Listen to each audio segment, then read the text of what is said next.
నమస్కారం. ప్రతిధ్వని కార్యక్రమానికి స్వాగతం. రాజకీయాల్లో శాశ్వత శత్రువులు, శాశ్వత మిత్రులు ఉండరంటారు. బీహార్ ఎన్నికలకు ఇది అక్షరాల సరిపోతుంది. గత ఎన్నికల్లో మిత్రులే ఇప్పుడు ప్రత్యర్థులయ్యారు.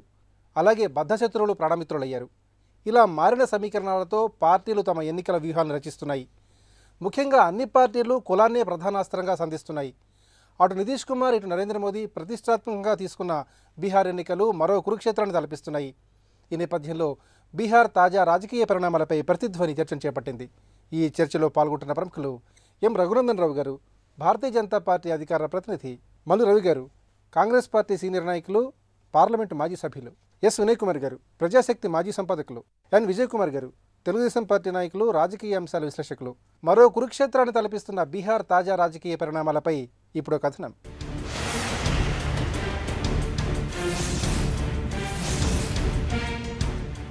5 దశల్లో అక్టోబర్ 12 నుంచి నవంబర్ 9 దాకా జరిగే బీహార్ ఎన్నికలు సమకాలీన భారతంలో అక్షరాల మరో కురుక్షేత్రమే. బీహార్ అసెంబ్లీ నియోజకవర్గాలు 243 కాగా ఓటర్ల సంఖ్య 6,68,00,000. రాజకీయ సమీకరణలు జోరందుకోగా ఒకనాటి మిత్రులే ప్రత్యర్థులుగా బీహార్లో అవతారమెత్తుతున్నారు. అలాగే బద్ధశత్రువులు ప్రాణమిత్రులు అవుతున్నారు. ఎంతో ఆర్భాటంగా పూర్వపు జనతాపక్షాలన్నీ ఏకమవుతాయన్న అభిప్రాయం కలిగించినా అది మూన్నాళ్ల ముచ్చటే అయ్యింది. 2010 అసెంబ్లీ ఎన్నికల్లో ఆర్జేడీతో కలిసి పోటీ చేసిన ఎల్జేపీ ఇప్పుడు ఎన్డీఏ కూటమిలో ఉంది. BJP 160, LJP 40, Manjhi party 20, Kushwaha సారథ్యంలోని పార్టీ 23 స్థానాల్లో పోటీ చేస్తుందని అమిత్ షా తాజాగా ప్రకటించారు. అదే సమయంలో ఆర్జేడీ, కాంగ్రెస్లు జేడీయూ పక్షాన చేరి మహాకూటమిని ఏర్పాటు చేశాయి. జేడీయూ ఆర్జేడీ కూటమి బహిరంగంగానే మండల్ కార్డును ఉపయోగిస్తుండటంతో అగ్రవర్ణాలను ఆకట్టుకోవడం బీజేపీకి మరింత సులువైంది. గత అసెంబ్లీ ఎన్నికల్లో బీజేపీ 89%తో ప్రత్యర్థుల కంటే 4 రెట్ల ఆధిక్యతతో విజయ దుందుభి మోగించింది.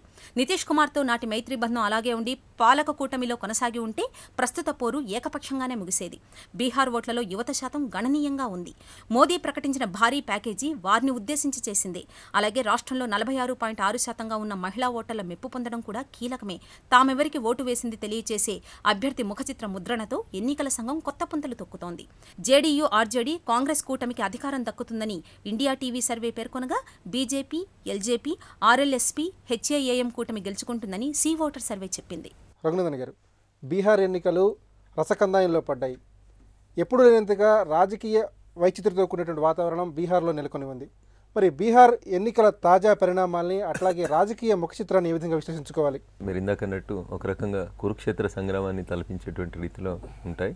మిగతా అన్ని రాష్ట్రాలకు భిన్నంగా అక్కడ కులాలు, ఇతరత్ర అంశాలకు ఎక్కువ ప్రాధాన్యత ఇస్తూ ఆ ప్రాంతం లోపల ఎన్నికలు జరుగుతాయి. ఎక్కువ శాతం ఎన్నికలలో హింస జరుగుతుంది అనేది గతంలో చూసేవాళ్ళం. కానీ 2010 తర్వాత అట్లాంటి సంఘటనలు చాలా తగ్గించడం జరిగింది. కొంత బీహార్ ప్రజలు కూడా మార్పు కోరుకుంటున్నారు, అభివృద్ధి దిశగా అడుగులు పడుతూ ఉన్నాయనేది ప్రస్తుతం బీహార్ ముఖ చిత్రం తెలియజేస్తున్నటువంటి అంశం. తొలినాళ్ళలో ఏమైనా అంటే యాదవ్ త్రయం అంతా కలిసి ఒకే జెండా, ఒకే గుర్తు పెట్టుకుంటాం, అందరం కలిసి ఒకటే, అంత బీజేపీని కంకణం కట్టుకొని ఓడించడానికి అని చెప్పి ఈ రాష్ట్రం, ఆ రాష్ట్రం, పక్క రాష్ట్రాల్లో ఉన్న యాదవ్ త్రయం అంతా కలిసి ఒకటే గ్రూప్ అన్నారు, జనతా పరివార్ అన్నారు, ఇంకేదేదో ప్రయోగాలు చేసుకున్నారు. ఎన్నికల నోటిఫికేషన్ వచ్చేసరికి ఆ జనతా పరివార్ మళ్ళీ 2 ముక్కలు గీచుకుపోయింది. ఆ 2 ముక్కలలో ఒక ముక్క సమాజ్వాదీ పార్టీ నేతృత్వంలో ఎవరైతే ఆ జనతా పరివార్కి చైర్మన్గా ఉంటారన్నారో ములాయం సింగ్ యాదవ్ గారు, వారు మళ్ళీ ఇప్పుడు 6 వామపక్షాలతో దోస్తీ కట్టి అన్ని సీట్లలో పోటీ చేస్తామని వారు ఇంకో గ్రూప్. అంటే ద్విముఖంగా జరుగుతాయి అనుకున్నటువంటి బీహార్ ఎన్నికలు నోటిఫికేషన్ వచ్చేసరికి అది త్రిముఖమైనటువంటి పోటీకి, ట్రయాంగిల్ ఫైట్కి దారితీసినాయి. ఈ ట్రయాంగిల్ ఫైట్ లోపల మరి ఇటు సగం యాదవ పరివారం ఇటుపోయింది, సగం అటుపోయింది. దానికి వామపక్షాలు, వామపక్ష ప్రభావిత నియోజకవర్గాలు ఒక 47 వరకు ఉంటాయని అంచనా. అదే రకంగా ముస్లిం మైనార్టీ ఓట్ల ప్రభావం ఒక 25, సీమాంచల్ ప్రాంతం లోపల కొంత వెనుకబడిన ప్రాంతం లోపల కొంత ముస్లిం మైనార్టీల ప్రభావం ఉంటుందని ఒక అంచనా. వీటన్నింటి నేపథ్యం లోపల గత 5 సంవత్సరాలుగా నితీష్ కుమార్ చేపట్టినటువంటి అభివృద్ధికి, నరేంద్ర మోడీ గారు చెప్తున్నటువంటి దేశ సమగ్ర అభివృద్ధికి మధ్యన ఇది ఒక రకంగా ప్రత్యక్షంగా ఎవరు అంగీకరించినా అంగీకరించకపోయినటువంటి వాస్తవ పరిస్థితులు.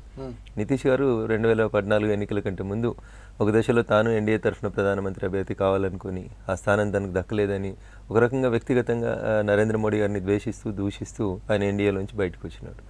ఫలితాలు ఏ రకంగా వచ్చినాయి? బీహార్లో ఉన్నటువంటి 40 పార్లమెంట్ సీట్లలో 32 సీట్లను ఎన్డీఏ కూటమి గెలుచుకోవడం జరిగింది. ఆ రకంగా నితీష్ గారు ఆ ఎన్నికలలో ఘోర పరాభవం తర్వాత ముఖ్యమంత్రి పదవికి రాజీనామా చేయడం, ఇదంతా చూస్తున్నట్లయితే అక్కడ అది ఆ పోరాటం దాదాపు ద్విముఖంగానే ఉంటుందనేటువంటి పరిస్థితులలోంచి ఎన్నికల నోటిఫికేషన్ వచ్చేసరికి మళ్ళీ త్రిముఖంగా జరిగింది. ప్రతి చిన్న పార్టీ కూడా అక్కడ ఒక ఇంపార్టెంట్ రోల్ ప్లే చేసేటువంటి ప్రస్తుత పరిస్థితులలో శివసేన నేను ఇండిపెండెంట్గా పోటీ చేస్తానని నిన్న ప్రకటించడం, ఎంఐఎం మేము కూడా బీహార్ ఎన్నికలలో పోటీ చేయబోతామని అని చెప్పి ప్రకటించడం, వాటి వల్ల నాకు తెలిసినంతవరకు పెద్ద ఎన్నికల ఫలితాలు ఏదో పెద్ద డిఫరెన్స్ అవుతాయని అనుకోకపోయినప్పటికీ కూడా బీహార్ రాష్ట్రం లోపల కూడా ఈ రెండు పార్టీలు పోటీ చేస్తానని ప్రకటించడం అనేది ఇంకొక కొత్త రకమైనటువంటి అంశాన్ని తెరలేవనెత్తింది. ఏదేమైనప్పటికీ నరేంద్ర మోడీ గారి నాయకత్వంలో ఉన్నటువంటి ఎన్డీఏ అందరికంటే ముందు సీట్ల సర్దుబాటు, ఇతర మిత్రపక్షాలతో పొత్తుల అంశాన్ని క్లియర్ చేసుకొని మిగతా వాళ్ళందరికంటే ముందుకెళ్తా ఉంది. 153% మంది ఓటర్లు ముఖ్యమంత్రి మార్పును కోరుకుంటున్నారు. 170% మంది ప్రజలేమో ఇప్పుడున్నటువంటి ఎమ్మెల్యేలు వద్దు, మాకు కొత్త ఎమ్మెల్యేలు కావాలని కోరుకుంటా ఉన్నారు. ఈ అంశాలన్నీ కూడా ఎన్డీఏకు, భారతీయ జనతా పార్టీకి అనుకూలంగా ఉంటుందని చెప్పి మేము భావిస్తా ఉన్నాం. రవి గారు, రాజకీయాల్లో శాశ్వత శత్రువులు అలాగే శాశ్వత మిత్రులు ఉండరంటారు. అట్లాగే బీహార్లో ప్రస్తుతం మిత్రులు శత్రువులుగాను, శత్రువులు మిత్రులుగాను మారిన వైనాన్ని మనం చూస్తున్నాం.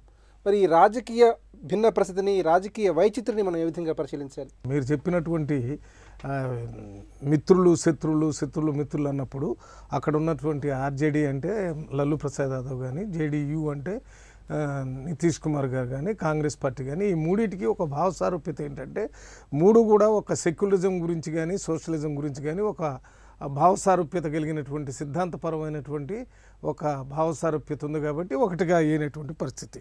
ఇవాళ బీహార్లో బలహీన వర్గాలు తర్వాత మైనారిటీస్ చాలా ఎక్కువగా ఉన్నటువంటి రాష్ట్రంగా పేరుంది. అయితే నితీష్ కుమార్ జేడీయూ నాయకుడిగా ఉన్నప్పుడు, ఇంతకుముందు బీజేపీతో కలిసి ఉన్నప్పటికీ కూడా ఆయన ప్రత్యేకతను ఎప్పుడు ఆయన గుర్తింపు చేస్తూనే ఉన్నాడు. ఇప్పుడు బీహార్లో జరిగేటటువంటి ఎన్నికల్లో అక్కడ ఉన్నటువంటి ప్రజల్లో ఒక నమ్మకం ఏముందంటే ఈ నితీష్ కుమార్ గారు ఆయన మీద మొత్తం భారతదేశంలో ఉన్న నాయకులందరి మీద ఉన్నట్టుగా ఆయన మీద కూడా వ్యతిరేకంగా ఈ కరప్షన్ గురించి పెద్ద ఇది లేదు. ఏసీబీ కింద కానీ లేకపోతే కరప్షన్ కింద కానీ ఎక్కడైనా ఆస్తులు కానీ పెద్ద పెద్ద బిల్డింగ్ని కానీ కాన్ఫిస్కేట్ చేసినప్పుడు ఆ బిల్డింగ్ని ప్రభుత్వం తీసుకొని అక్కడ స్కూళ్ళు కానీ సోషల్ వెల్ఫేర్ హాస్టల్ కానీ పెట్టాలనేటటువంటి విధానాన్ని తీసుకొచ్చి ఆ రకంగా చేసినటువంటి వ్యక్తి అంతకుముందు ఉన్నటువంటి ప్రభుత్వంలో ఉన్న శాంతి భద్రతల్ని ఇంప్రూవ్ చేశాడని, కొంత అభివృద్ధిని తీసుకొని వచ్చాడని, అంటే అది కంపారిటివ్ చేసినప్పుడు భారతదేశంలో ఈయన ముఖ్యమంత్రిగా ఉన్నప్పుడు ఆ రేట్ ఆఫ్ గ్రోత్ ఆఫ్ డెవలప్మెంట్ని తీసుకుంటే మొత్తం భారతదేశంలో ఆ రాష్ట్రంలోనే ఎక్కువ ఉంది. అయితే అది ఇంకా వెనకబడే ఉంది, కానీ గ్రోత్ రేట్ మాత్రం అక్కడ ఎక్కువగా ఉంది. దాన్ని దృష్టిలో పెట్టుకొని రేపు వచ్చేటటువంటి ఎన్నికల్లో అది ఇప్పుడు చేశారో లల్లు ప్రసాద్ యాదవ్ టైంలో కూడా ఆయన సీఎంగా ఉన్నప్పుడు కొన్ని తప్పులు జరిగినాయి, కానీ ఆయన తర్వాత కాలంలో ఆయన రైల్వే మినిస్టర్గా వచ్చినప్పుడు ఆయనకి ఎక్కడో వేరే దేశాల్లో ఉన్నటువంటి మన ఎంబీఏ స్టూడెంట్స్ కూడా వచ్చి ఏంతో క్లాస్ చెప్పించుకునే ఒక పరిస్థితి, నష్టాల్లో పోతున్నటువంటి రైల్వేని లాభాలకు తేటమే కాకుండా అనేక రకాలుగా దాన్ని ముందుకు తీసుకుపోయినటువంటి వ్యక్తిగా ఆయనకు పేరు వచ్చింది. ఇప్పుడు దాన్ని బీహార్ ప్రజలు గుర్తిస్తారు. వినయ్ కుమార్ గారు, బీహార్ ఎన్నికల్లో కుల ప్రాధాన్యతను ఏ విధంగా విశ్లేషించుకోవాలి? కుల ప్రమేయం బీహార్కు, యూపీకి పరిమితమైంది అనేటువంటి ఆలోచన సరైంది కాదు. యాదవులు, కుర్మీలు లేదా ఇతర బ్యాక్వర్డ్ క్యాస్ట్లు లేకపోతే బీఎస్పీ ఆధ్వర్యంలో దళితులు అధికారంలోకి రాగలిగినటువంటి రాష్ట్రాల్లో మాత్రమే కులం ఉంది, మిగతా రాష్ట్రాల్లో కులం లేదనేటువంటిది పూర్తిగా తప్పు. రెండవది లోహియా విచారధారలో వచ్చినటువంటి ఒక చీలిక. ఇప్పుడు యాదవులు, కుర్మిల్లో వచ్చినటువంటి చీలిక కంటే లోహియా విచారధారలో ఒక చీలిక వచ్చింది. అది ఆ చీలిక రాకుండా ఉంటే ఇంకా స్ట్రాంగ్గా ఉండేది, కానీ ఆ చీలిక రావటం అనేటువంటిది ఒకటి జరిగింది అక్కడ. అందుకని 3 ఫ్రంట్లుగా ఎంఐఎం కూడా ఉంది, మిగతా ఇక కొన్ని పార్టీలు ఇవన్నీ ఉన్నాయి. బహుముఖమైనటువంటి ఇది అక్కడ కనపడుతుంది. బీహార్ విచిత్రం ఏంటంటే ఎక్కడ లేనటువంటి విధంగా ఒక పార్టీ అభ్యర్థులు ఇంకో పార్టీ జెండా సింబల్ మీద పోటీ చేయడానికి అంగీకరించటం. బీజేపీ యొక్క భారతదేశంలో అది ఒక పెద్ద పార్టీ అయి కేంద్రంలో అధికారంలో ఉన్న పార్టీ అయినా కూడా తన సింబల్ను వేరే పార్టీలకు కేటాయించడానికి అది అంగీకరించింది. తర్వాత పాశ్వాన్ లాంటి వాడు గత ఎన్నికల్లో పెద్ద బలం చూపించలేదు ఆయన, కానీ పాశ్వాన్తో కూడా ఎక్కువ సంఖ్యలో సీట్లు సర్దుబాటు చేసుకోవాల్సినటువంటి పరిస్థితి, ఇటువంటివన్నీ ఉన్నాయి. మాంఝీకి ఎంత ఎఫెక్ట్ ఉంటుంది అనేటువంటిది చూడాలి. తర్వాత కుషావాతో కూడా అగ్రిమెంట్, ఇవన్నీ ఏం పెద్ద పార్టీలు కాదు. అక్కడ ఉన్నటువంటిది బీజేపీ మాత్రమే సాలిడ్గా ఇది ఉన్నటువంటి. నితీష్ కుమార్ ప్రత్యేకత ఏంటంటే మోడీ అధికారంలోకి వచ్చిన తర్వాత ఒక రిస్క్ అనేటువంటిది చేసి ఆ ఎన్డీఏ నుంచి బయటకు వచ్చాడు. అది నితీష్ కుమార్ యొక్క ప్రత్యేకత. ఇక మిగతా ఆయన గురించినటువంటి పరిపాలనలో మంచి ఉంది, అవినీతి పెద్దగా లేదు అనేటువంటివి ఇవన్నీ కూడా ఉన్నాయి. ఓట్ల స్ప్లిట్ అనేటువంటిది తప్పనిసరిగా ఉంటుంది. ఈ యాంటీ బీజేపీ శక్తుల్లో ఈ విధమైనటువంటి చీలిక ఏర్పడడం అనేటువంటిది ఒక ముఖ్యమైనటువంటి ఇదే అక్కడ మనకు కనపడుతుంది. విజయ్ కుమార్ గారు, జేడీయూ ఆర్జేడీ కూటమి బహిరంగంగానే మండల్ కార్డును ఉపయోగిస్తోంది. భారతీయ జనతా పార్టీ ఏమో అగ్రకులాల ఓట్లపై కన్నేసింది. మరి బీహార్లో ప్రతికూలం ఏదో ఒక పార్టీ వైపు చూడటాన్ని మనం ఈ విధంగా చూడాలి. 1984లో ఇందిరా హత్యానంతరం అప్పుడు 2014లో బహుశా ఈ 2 సంవత్సరాల్లో మాత్రమే బీహార్లో కులం అనేది తక్కువ పాత్ర పోషించింది. మిగతా ప్రతి ఎన్నికల్లో ఒప్పుకున్నా మనకి ఇష్టం ఉన్నా లేకపోయినా కులం అనేది చాలా మెయిన్ ఇది పాత్ర. ఇప్పుడు ఈవెన్ 2010లో కూడా బీజేపీ దాని జేడీయూ కలిసి అభివృద్ధి సుపరిపాలన అనే అజెండాతో ముందుకు పోయినా కూడా అప్పుడు కూడా వాళ్ళు ఒక విజయవంతమైన సోషల్ యాక్సిస్ని ఏర్పరచగలిగారు. అగ్రవర్ణాలు, కుర్మీలు, కొయిరీసు, కుషావాసు, ఈబీసీసు, నితీష్ కుమార్ ఏర్పరిచిన 21 దళిత కులాల యొక్క మహాదళిత్ దెన్ పస్మంద, ఈ యొక్క కులాలన్నింటినీ కలిపి ఒక సోషల్ యాక్సిస్ని ఏర్పరిచారు. సో ఇన్ని కులాలని ఇటుపక్క వర్గం ఏర్పరిచినప్పుడు ఆటోమేటిక్గా ఫస్ట్ నుంచి లల్లు ప్రసాద్ యాదవ్ కావచ్చు, పాస్వాన్ కావచ్చు, వాళ్ళ కులాలకు ప్రాతినిధ్యం వహిస్తున్నారు. ఇప్పుడు కొత్తగా ఏమంటే అసదుద్దీన్ ఓవైసీ వెళ్ళి సీమాంచల్ ప్రాంతంలోని 4 జిల్లాల నుంచి మేము పోటీ చేస్తున్నాం. సో బీహార్ ప్రజలకు ఇష్టమా మనకిష్టమా అన్న విషయం పక్కన పెడితే రాజకీయ పార్టీలు బీహార్లో ఖచ్చితంగా కుల ప్రాతిపదికన జరుగుతున్న ఇది మనం మర్చిపోలేం. ఇప్పుడు ఇన్ని వర్గాల సమ్మేళనంతో 2010లో నితీష్ ప్లస్ బీజేపీ విజయం సాధించినప్పుడు అదే రకమైన గఠబంధనాన్ని ఈసారి మనం చేస్తే ఎలా ఉంటుంది అనేది ఆటోమేటిక్గా చేస్తారు. సో యాదవ్ ఓట్లన్నీ చిల్లిపోతున్నాయి అన్నప్పుడు సో ఇప్పుడు ఏం చేస్తున్నారు, ఇంతకుముందు కుర్మీసు నితీష్ యొక్క యాక్చువల్ క్యాస్ట్ అది. సో ఆ క్యాస్ట్ని ఇప్పుడు ఆ క్యాస్టు ప్లస్ దాని దళిత్తు ఇట్లాంటి క్యాస్ట్లన్నీ కలిపి ప్లస్ దాని యాదవులు, ఈ 3 క్యాస్ట్లు కలిపి మనం కూడా ఇంత అదేలాంటి సోషల్ యాక్సెస్ ఈసారి చేస్తామని Lalu and then Nitish of course plus Congress. So ఇంకోసారి మనం ఆ పక్క చూస్తే మాంజీ ఇంకో దళిత్ లీడరు, సో పాస్వాను ఒక దళిత్ లీడరు, మొత్తం 22 దాని దళిత్ కులాలు ఉంటే నితీష్ పాస్వాన్ కులాన్ని మాత్రం పక్కన పెట్టి మిగతా 21 కులాలని దాని మహాదళితులు పెట్టారు. సో ఇట్లాంటి క్యాస్ట్ పాలిటిక్స్ అనేవి వాళ్ళు చూస్తూనే ఉన్నారు. సో అది మనం దాని ఏమంటారు, మనం అక్కడ ఎందుకు కులాల పక్క చూస్తాను, కులమే అక్కడ బేసిక్ ప్రాతిపదికగా జరుగుతున్నప్పుడు కులాల వైపు ఎందుకు చూస్తాను అన్నం కూడా మనం ఇది కాదు. సో ఎన్నికలు వర్గాలు కులాలు పరంగానే జరుగుతుంది అక్కడ. రఘునందన్ గారు, బీహార్లో బీజేపీ 160 స్థానాల్లో పోటీ చేయబోతోంది. ఇప్పటికే మిత్రపక్షాలకు సీట్ల సర్దుబాటు కూడా పూర్తి చేసింది. మరి ఈ బీహార్లో భారతీయ జనతా పార్టీ ఎన్నికల వ్యూహం ఏ విధంగా ఉండబోతోంది? వామపక్షాలు ఏం చెప్పినా, కాంగ్రెస్ పార్టీ ఏం చెప్పినా, అక్కడ ఉన్నటువంటి ఎన్నికల ఫలితాలు ఏం జరిగినాయి, గత ఎన్నికల చరిత్ర ఏముందనేది కూడా ప్రజలు ఆలోచిస్తూ ఉంటారు. అక్కడ ఇవాళ లల్లు ప్రసాద్ యాదవ్ చాలా మంచోడు, ఎంబీఏ పిల్లలకు పాఠాలు చెప్తా ఉన్నాడని రవి గారు సమర్థించదలుచుకుంటే కోర్టు ఏం చెప్పింది, సుప్రీంకోర్టు ఏం చెప్పింది, కోర్టులు ఏం చెప్పింది అనేది కూడా మనం ఆలోచించుకోలేదు. నరేంద్ర మోడీ గారు వారు ప్రధానమంత్రి అయిన తర్వాత ప్రపంచ దేశాల్లో భారత్కు వస్తున్నటువంటి కీర్తి, వారు తీసుకెళ్తున్నటువంటి అభివృద్ధి పథకాలు, వీటన్నింటినీ దృష్టిలో పెట్టుకొని ఖచ్చితంగా బీహార్ ప్రజలు భారతీయ జనతా పార్టీకే పట్టం కడతారు. వారు అనుకున్నట్టు అందరూ ఒక దాటి మీదకి వద్దామని ప్రయత్నం చేస్తున్నారు. ఆ ప్రయత్నం విఫలమైంది. వారే చెప్పుకుంటున్నారు ఎందుకు విఫలమైంది ఏందనేది. 3 మాకు భావ సారూప్యత ఉంది, మా భావ సారూప్యత సెక్యులరిజం అని చెప్పుకుంటున్నారు. ఆ సెక్యులరిజం పేరు మీదనే 3 సార్లు 3 డిఫరెంట్ పార్టీలు డిఫరెంట్గా పోటీ చేసినటువంటి సందర్భాన్ని కూడా చూసినాం అక్కడ. కాబట్టి నితీష్ గారు ఏదో వ్యక్తిగతంగా మోడీ గారిని వ్యతిరేకించినంత మాత్రాన అది పార్టీకి నష్టం జరగదు. ఇప్పుడు జరుగుతున్నటువంటి ఎన్నికలలో అన్నిటికంటే ఎక్కువ స్థానాలు పోటీ చేస్తున్న పెద్ద పార్టీ ఏదైనా ఉందంటే అది ఒక భారతీయ జనతా పార్టీ. కాంగ్రెస్ పార్టీ 40 పోటీ చేస్తుంది, ఆర్జేడీ 100 పోటీ చేస్తుంది, జేడీయూ 100 పోటీ చేస్తుంది. 160 స్థానాలలో పార్టీ పోటీ చేస్తుంది భారతీయ జనతా పార్టీ.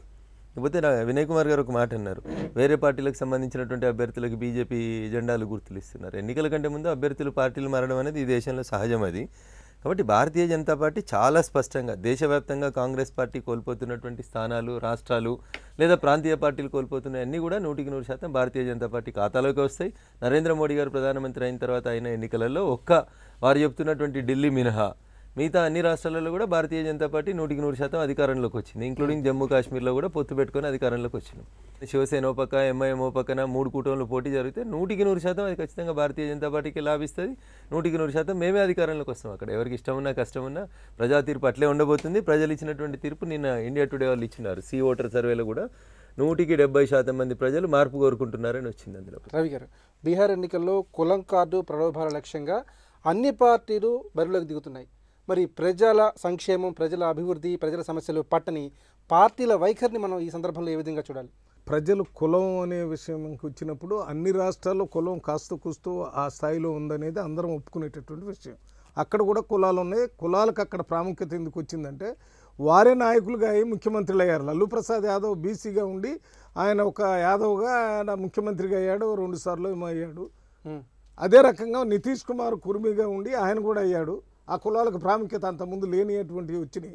ఇవన్నీ కూడా రామ్ మనోహర్ లోహియా ఆలోచన సిద్ధాంతంలో వచ్చి జయప్రకాష్ నారాయణ ఉద్యమంలో వచ్చినటువంటి నాయకులు లల్లూ ప్రసాద్ యాదవ్ కానీ, నితీష్ కానీ, ఇక్కడ ఈయనున్నటువంటి మన ములాయం సింగ్ కానీ, వీళ్ళందరూ ఊరికనే గాలికి నా కులం యాదవ్, నా కులం కుర్మీనా అని అనే దాని మీద రాలే. వాళ్ళకు సిద్ధాంత ప్రాతిపాదిక ఉంది. ఇప్పుడు నేను చెప్పేది ఏంటంటే ఇవాళ 2014లో ప్రధానమంత్రిగా వచ్చినటువంటి వ్యక్తి ఉద్యోగాలు ఇచ్చే దాంట్లో 1 కోటి ఉద్యోగాలు ఇస్తారని చెప్పారు. ఎంతవరకు విజయవంతమయ్యారు? మరి పక్కన అవతల ఉన్నటువంటి బ్లాక్ మనీని తీసుకొని వచ్చి ఇక్కడ ప్రతి ఒక్కరికి ఇస్తానని చెప్పింది, వచ్చింది. అది ఎంతవరకు సక్సెస్ అయిందనేది.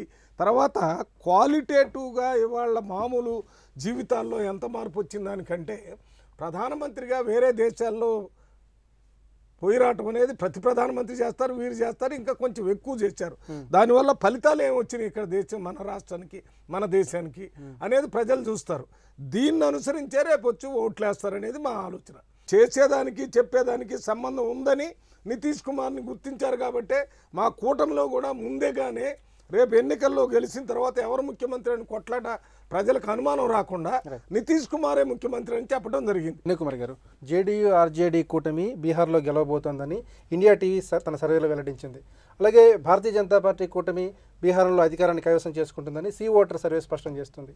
మరి ఓటర్ నాడిని పసిగట్టడంలో ఈ సర్వేల ప్రాముఖ్యాన్ని మనం ఏ విధంగా చూడాలి? ఇప్పటి వరకు వెలువడినటువంటి సర్వేల్లో, ఒపీనియన్ పోల్స్లో ఆ ఫిగర్స్ ఏమీ టాలీ కావట్లేదు, ఒకదాంతో ఒకటి తేడా ఉంది. అట్లే ఒక సర్వేనేమో ఒక ఫ్రంట్ గెలుస్తుంది, నితీష్ ఫ్రంట్ గెలుస్తుంది అనేది ఒకటి చెప్తే, ఒకటి బీజేపీ ఫ్రంట్ గెలుస్తుంది అనేటువంటిది ఇంకో. అందుకని ఈ ఒపీనియన్స్ పోల్స్ ఎన్నికల దశకు వచ్చేటప్పటికి ఎట్లా ఉంటుంది అనేటువంటిది మనం చూడాలి.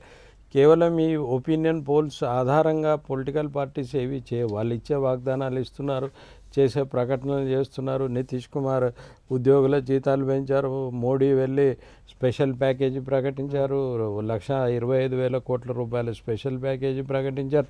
ఇవన్నీ కూడా ఓటర్లను ఆకట్టుకోవడానికి చేస్తున్నటువంటి పనుల్లో భాగంగా మనకు కనపడుతుంది. అంటే ఖచ్చితంగా అక్కడ పొలిటికల్ సిచ్యువేషను పూర్తిగా ఒకరికి అనుకూలంగా ఉంది అని చెప్పగలిగినటువంటి స్థితిలో లేదని అనిపిస్తుంది.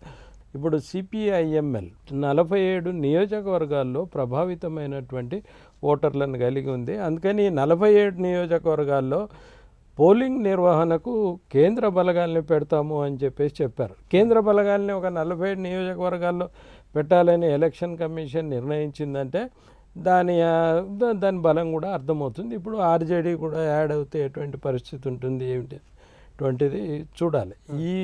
వీటన్నింటినీ చూసినప్పుడు డెఫినెట్గా ఒపీనియన్ పోల్స్ అట్లాగే కంటిన్యూ అవుతాయి, మార్పు రాదు అని చెప్పడానికి వీల్లేదు. విజయ్ కుమార్ గారు, బీహార్ ఎన్నికల్ని అటు నితీష్ కుమార్, ఇటు నరేంద్ర మోదీ అత్యంత ప్రతిష్టాత్మకంగా తీసుకున్నారు.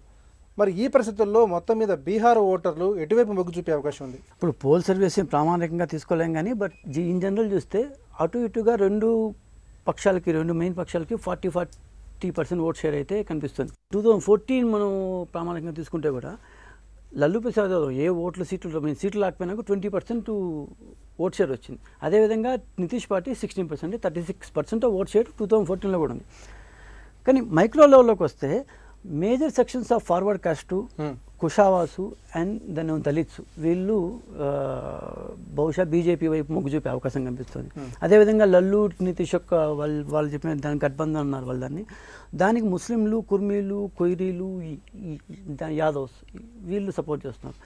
ఇంకా ఎంఐఎం కొత్తగా ఎంటర్ అవుతుంది. బహుశా మహారాష్ట్రలో మేము ఎలా అయితే ఓటు చీల్చి ఎన్సీపీ కాంగ్రెస్ దెబ్బతీస్తాం అలాగే తీస్తాం. సీమాంచల్లో 4 జిల్లాల్లో మాత్రమే మేము చేస్తూ ఉన్నారు. ఎంత ప్రభావం చూపించగలరు అనేది ఇప్పుడైతే అంచనాకు లేదు. ఇకపోతే ఈబీసీలు ఐ థింక్ ఇది చాలా చిన్న వర్గాల సమూహం, ఎకనామిక్లీ బ్యాక్వర్డ్ క్లాసెస్ అనేది. వీళ్ళకి ప్రత్యేకించి ఒక లీడర్ అంటూ ఎవరు లేరన్నమాట. సో 2010లో వీళ్ళు నితీష్ సపోర్ట్ చేశారు. 2014 వచ్చేవాటికి 54% of EBCs has supported Modi. So ఈ ఎన్నికల్లో నాకు అనిపించేది ఏమంటే EBCs are wild card. EBC వర్గాలు ఎటువైపు మొగ్గు చూపితే అటువైపు త్రాసు మొగ్గవచ్చు అని. అంటే ఆల్మోస్ట్ స్ట్రైట్ ఫైట్ ఇది. బహుశా ఇప్పుడు 3వ ప్రత్యామ్నాయం ఉన్నారు. ఇప్పుడు నాకు తెలిసి 2014లో 153,000 ఓట్లు వచ్చాయి మన నెమ్మలి సింగ్ యాదవ్ మొత్తం కలిసి. సో 0.55%. సో దాన్ని పరిగణలోకి తీసుకోకపోతే it's almost straight fight. So straight ఫైట్లో 2-3% ఓట్లు అటు ఇటు అయినా కూడా మొత్తం సీట్ల సంఖ్య మారిపోతుంది. సో ఓట్ల సంఖ్య వరకు సర్వేలు బహుశా కరెక్ట్ అవుతాయేమో కానీ ఈ 2-3% అంటే ఫస్ట్ పోస్ట్ సిస్టమ్ కాబట్టి మంది ఈ ఓట్లని సీట్లకి ఎక్స్ట్రాపులేట్ చేసేటప్పుడు ఆ ఓటర్ మేనేజ్మెంటు లేకపోతే ఫైనల్ డే అవుట్కమ్స్ ఇవన్నీ వస్తాయి. But it's a water tight finish. Slight edge will be for BJP అనుకున్నాం. Slight edge. ఒకప్పటి శత్రువులు మిత్రులుగా, మిత్రులు ప్రత్యర్థులుగా మారిన నేపథ్యంలో బీహార్ ఎన్నికలు అత్యంత ఆసక్తిగా మారాయి. అటు నితీష్ కుమార్, ఇటు నరేంద్ర మోదీ ఇద్దరికీ గెలుపు అనివార్యంగా మారిన పరిస్థితుల్లో ఓటర్లు ఎవరికి పట్టం కడతారో వేచి చూడాలి. ఇది నేటి ప్రతిధ్వని. నమస్కారం.